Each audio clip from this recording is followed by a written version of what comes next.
তোমরা দেখছো আমরা ট্রেন থেকে নেমে চলে এসেছি। এটা ঠিক স্টেশনের বাইরে। এখানে প্রচুর অটো গাড়ি ছিল। আর তারপর আমরা অটো করে একটু আগিয়ে এসেছিলাম যেখান থেকে তিরুমালা যাওয়ার বাস পাওয়া যায়। আমরা অনেক পরে বাসে গেছি। আর এখানে গিয়ে একটা গল্প ঘটেছে, যেটা হলো এখান থেকে 3500 সিঁড়ি ছিল ওপরে ওঠার জন্য।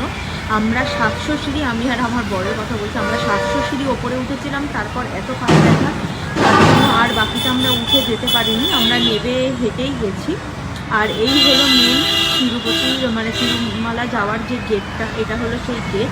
আর এর পরেই রয়েছে মেন যে মন্দিরে যাওয়ার জন্য যে সিঁড়ি, সেই সিঁড়িটা।